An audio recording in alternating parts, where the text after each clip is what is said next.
Welcome to The Breach Show, featuring sharp analysis on politics and social movements in Canada. I'm your host for this week, Katia Lo Innes. Prime Minister Mark Carney has had a busy January. He's been to Doha, Beijing, and most recently, a little Swiss skiing town called Davos. At this year's World Economic Forum, Carney delivered a keynote address that political pundits are already hailing as the most consequential speech by a Canadian Prime Minister in decades. I'm joined today by Martin Lukacs, managing editor of The Breach, to break down what Carney is saying and what he really means. Hey, Martin. Hey, Katia. So the reception of the speech has been very enthusiastic. What do you make of these reactions? Yeah, liberals the world over just lost their minds. Even left liberals and even some lefties, actually, in the States and elsewhere. Yeah, just kind of like skimming the headlines. Mother Jones called it unmissable, with a subhead that just said, "I've been thinking about it all night." It's kind of ominous. A random Estonian MP who happened to be there was, I think, quoted in Foreign Policy calling it a genuine manifesto of free people standing up to bullies, which is, yeah, it's a lot. It begrudgingly, we have to, give credit where it's due to Carney. It was weighty and lofty and serious, quoting Thucydides, Václav Havel, a famous anti-communist. He also quotes Nicholas Nickleby, which is like a more deep cut of Dickens. So I think Oh, he's really, I missed that. yeah, but he really goes deep. I think this is a speech that poli-sci majors in seminars across the country are dissecting right now. Yes, and no doubt for some years to come. Um, it, it really was the first, major Western leader to engage in rhetorical defiance of Trump. Of course, there have been leaders from the global South who've been doing that, but that doesn't apparently count for the people who matter at Davos. And I think some of it was a question of style and form as opposed to substance. When the world has gotten used to the incoherent ravings of a U.S. president threatening wars on social media, who's destabilizing the planet. Carney, with his serious and sober minded style, was a breath of fresh air. And some of it also, I think, was a matter of substance. He did name things that members of the liberal, transnational elite don't name. He called out the U.S. As a hegemon who has weaponized trade relations. He called the so-called, rules-based international order a fiction that was always unjust and applied unevenly by the great powers. And he also noted that, much of Trump's brutish imperial power grabs are what he called a rupture, the spasms of an empire in economic decline, signaling a shift into a more multipolar world. So Davos is kind of set up for virality. Like it's always functioned as this megaphone for usually platitudinous rebrands of corporate rule, but also sometimes for the odd like dissident statement. Like Greta Thunberg had this viral moment a few years ago when she slammed all the Davos elite for fiddling with their thumbs while our house is on fire. And I think tactically, something that has to be noted that Carney is playing into is that this feels very much like a classic move from Gerald Butts's old Trudeau playbook. So Gerald Butts was Trudeau's principal secretary and chief advisor, and he has stayed on as an advisor to Carney now. And what Butts used to do with Trudeau was they would seek out high-profile venues abroad to make some kind of defiantly progressive declaration, then reap the oohs and ahs from an international press that was oblivious to domestic Canadian politics, leverage it for credibility at home, and then continue on with business as usual. And so, for instance, I remember Trudeau, he went to the UN climate negotiations in Paris in 2015, declared Canada is back, and then went home and bought a pipeline. He went to Belgium and warned in these dark tones about the dangers of corporate globalization fueling inequality and anger. And then he kept on signing the very same corporate trade deals that entrenched that inequality. He went to the UN Permanent Forum, Indigenous Permanent Forum in New York, and talked about, respecting Indigenous rights, and got all kinds of swooning press coverage, and then went home and, you know, rampaged over Indigenous land defenders. So this is all a very cynical take, but politics at this geopolitical level is a cynical craft, and I think that has to be understood. Yeah, let's get into the meat of the speech. So, Carney, yeah, I think you mentioned a lot of his praise is his assertion that the international rules based order is a fiction. A lot of people are applauding for this. I've seen leftists online even call it refreshing, but yeah, as you said, this is an obvious statement that anyone living in the global south would have known for years. What's your reaction to the speech? Well, I think he's been a lifelong servant and steward of precisely that Western order, and so I do think on some level it is refreshing that he has said the emperor has no clothes. And Canada itself has long been a junior partner, in this order run by the US empire. It's benefited from its place in that constellation of unequal global relations, enforced by the WTO, the IMF, the World Economic Forum, that advanced the pillaging of global South economies, trade deals that allow Canadian mining companies to operate around the world, the US-led, bombings and violations of international law that Canada often abided and participated in. And so I think, of course, once one starts to read between the lines, the hypocrisies start to emerge. Carney said in the speech that, we can no longer go along to get along. But only 2 weeks ago, he very much went along when Trump bombed Venezuela and kidnapped the president of that country. An operation that was criticized by other middle powers like Brazil and Mexico. And of course, there's no mention in the speech of Gaza.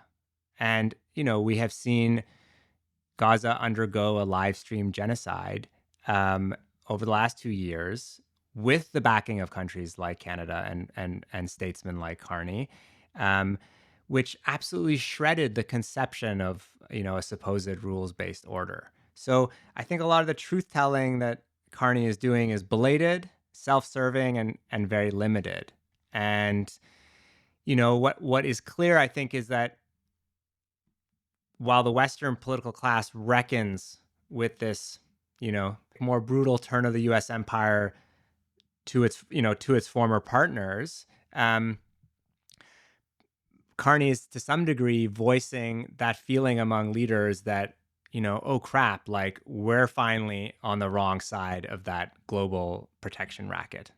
So Carney has obviously defied Trump abroad in this very public theater, but when we actually look at home, how elbows up is Carney really? Like, he seems to be doing a lot in favor for Trump. Yeah, I think when Carney came to power, you know, he won on the heels of a seeming pledge to put Canada on independent economic footing, political footing from the United States. And much of what he's done since then has been an effort to, pass off all of his moves as part of an, elbows up act of defiance, of which this speech I think is like, the pinnacle. But most of his actual policies have been about capitulating to Trump's demands, as you mentioned, whether it's about securitizing and militarizing our border, rolling back attacks on the digital giants like Facebook and Google, that many of the tech barons close to Trump were extremely upset about. He has put forward the idea that he'll participate in this Golden Dome project of the United States, which would weaponize space. Critical minerals, are being talked about being shipped to the States. So while so many of Carney's defenders have insisted that he's playing five-dimensional chess, it really doesn't wash. I do think that on another level, Carney and the kind of political class that he comes from are trying to sincerely reckon with the America first turn of the United States. And I do think that people like him have operated for so long with the notion that, the, the US would continue to lead a kind of hegemonic global order. And, you know, in its turn to kind of nakedly pursuing its immediate interests, vacating its role as the kind of like steward of this global order, people like Carney are somewhat at a loss. And so I think there is a sincere effort also to start to diversify some of its trade to kind of blunt the harsher terms of US demands on Canada and US attacks on Canada. But I think what we're seeing in Canada is Carney acting like the elite central banker he is. And most of those costs are ultimately being imposed on working people, on Indigenous peoples, um, and um, we're seeing, the kind of like long-term corporate wish list being pushed through in this moment. Yeah. I mean, in terms of that corporate wish list, I think it's worth mentioning that his speech at Davos, Carney's speech was introduced by Larry Fink, the CEO of BlackRock, to whom Carney is a close personal friend. They're on first name basis. So you can really see this as kind of like a CEO to CEO interaction rather than CEO to politician. Let's actually talk about the proposed alternative that Carney lays out in this speech.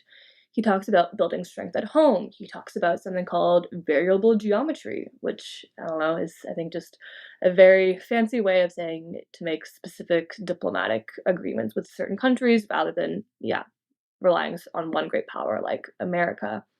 But what is this building strength at home like actually? Yeah, I mean, I guess what's ironic is that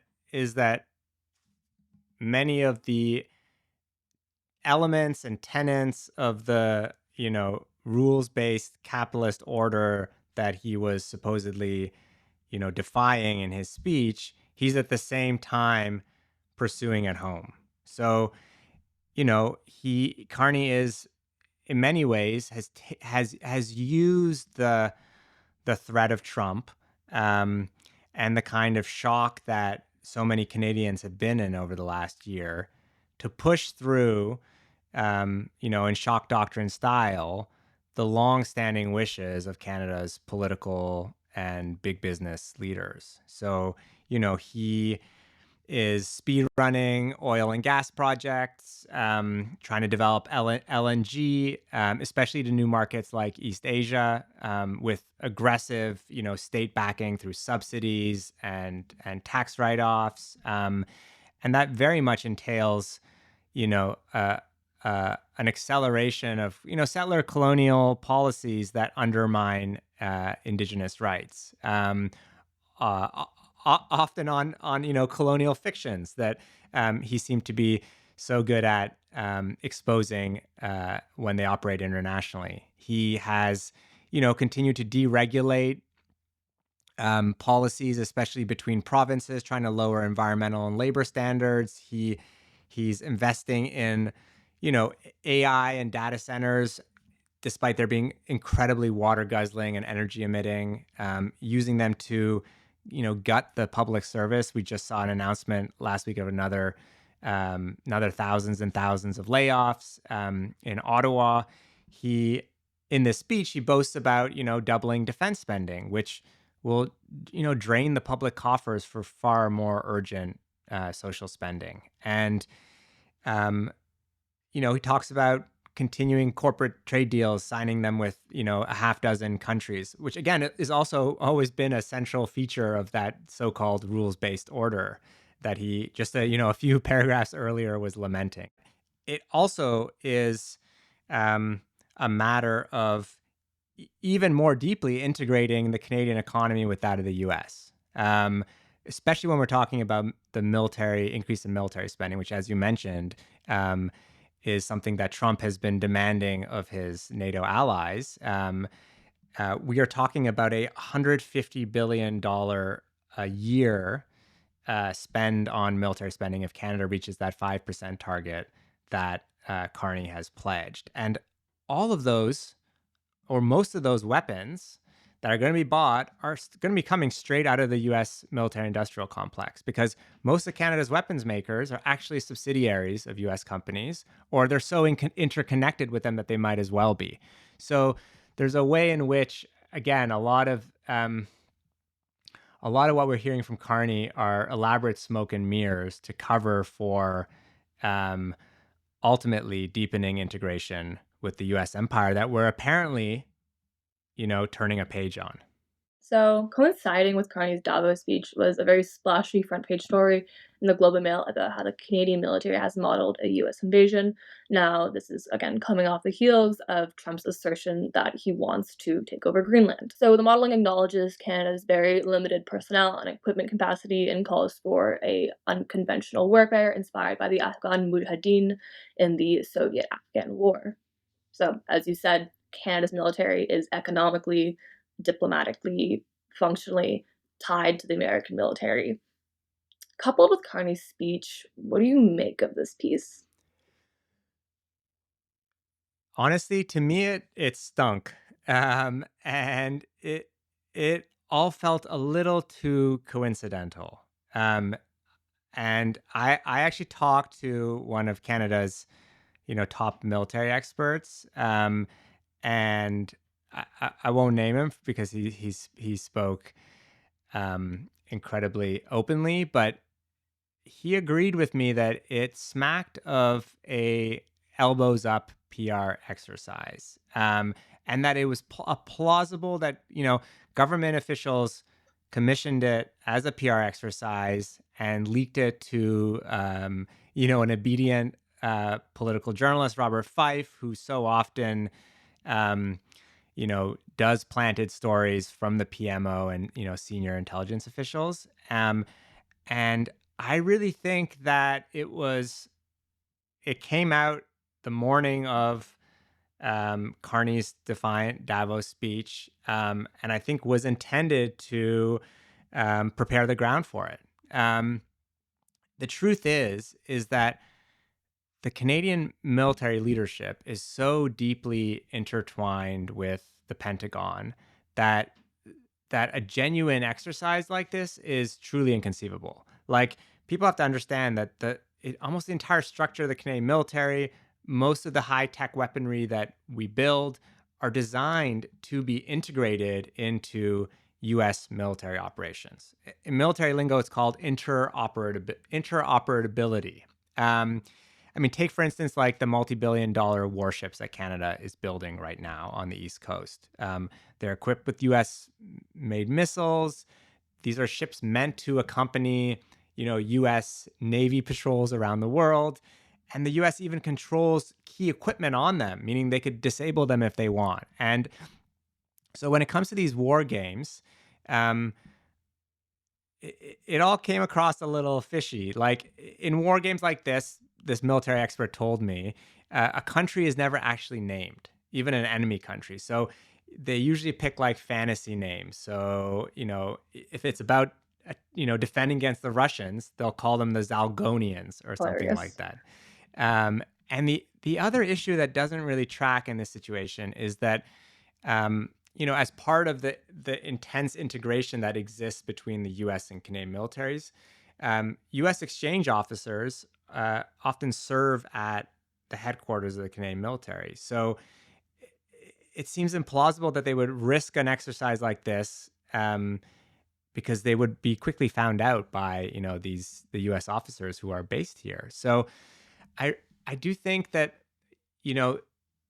this story, which I think a lot of liberals kind of went gaga over as well, and we're starting to fantasize about how the Canadian military would be the U.S.'s Vietnam, that they'd be fighting guerrilla battles in Laval, Montreal, or in the woods of Ontario.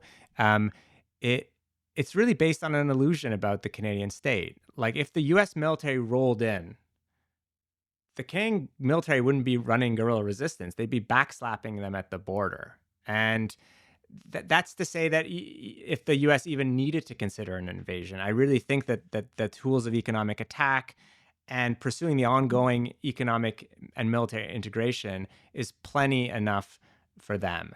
And if they did, we wouldn't be able to count on our military. We'd only be able to count on ourselves. Right. I mean, to me, beyond setting up Carney's Davos speech, I do feel like this piece also justifies Carney's massive military spending increase. We have a war economy with no active war going on, and Trump's threats on Greenland are sort of the perfect thing to bulk up Arctic sovereignty. Yeah, I mean, if you listen to what the top Canadian military generals actually say in terms of who they perceive as their enemies, they see the world very much like the U.S. military. They see their enemies as China, as Russia, as North Korea, not the United States. Um, so I think there's a real like deep seated naivete that you know the liberal establishment and Carney are really playing to. Um, in furnishing this notion that Carney's going to be leading these a freedom warrior fight against the U.S. empire, when at the end of the day, um, that's just not how it's going to work. What do you think are the longer term implications of Carney's speech and his latest moves? I mean, Polyev even gave him some roses for his speech. He in a rare shift in Polyev's like constant attack mode. Yes, he did grant him some some concessions, but then basically insisted that he do neoliberalism and extractivism even harder. Um, I I do think that this speech will, lend itself to, a bump in Carney's kind of extended honeymoon in Canadian politics. Um, but I think ultimately, um, the weakness of Carney's political project at home is that so much of his agenda will, at the end of the day, do practically nothing to alleviate the cost of living crisis that is grinding down so many Canadians. Canadians can't fill their fridge or pay their soaring bills with lofty speeches from Davos. And I think that vulnerability in the liberals, unwillingness or even incapability to deal with the truly pressing crises at home in Canada means that the Conservatives, who remain quite high in the polls, are very well positioned to take advantage of that fact, to channel the anger and frustrations of Canadians. Um, I'm loath to quote this hard right media personality, Keen Bext, who used to be a rebel journalist and now is even further to the Oh right. boy. But he had this tweet yesterday, the day before, and I had a kind of dark, begrudging chuckle about it. He wrote, just paid $89 for sandwich ingredients and was almost stabbed leaving the grocery store. But holy shit, I just watched Mark Carney's speech and it was so good. So, I mean, a broken clock. It's right twice a day. yeah, and I actually think that the element of the clock that Polyev in particular has mastered is, these fake worker friendly appeals that were the main reason that he ended up soaring in the polls before Trump came along. And I think that liberal statecraft as it stands may be able to engineer some fawning by the international press, but I think end of the day, I don't think they have an interest in alleviating the social and economic conditions of Canadians. And so I think if it forebodes a very dangerous moment in Canadian politics. And I also think it underlines how important the upcoming NDP leadership race is. And I wrote a piece in the Breach this week about Avi Lewis's campaign. I'm an open supporter and collaborator of Avi's for almost a decade now. But I really think if the NDP cannot elect a unapologetically progressive populist who can speak to that cost of living crisis for Canadians and offer genuine, concrete improvements, the way the Avi Lewis campaign has been doing, I think it will leave a vacuum open for the right wing to channel and steer a lot of that disenchantment and anger, and be in power a few years from now. Well, we'll just have to wait and see if Mark Carney has more speeches up his sleeve and how much longer this honeymoon with Canadian voters will last. Well, I think that's it for today. Thank you for joining me, Martin. Thanks, Katia. If you like what you've heard on The Breach Show, please subscribe to the podcast. And if you want to support our work, please become a sustaining member to help us produce more journalism for transformation. You can do so by going to breachmedia.ca/support. Thanks for listening.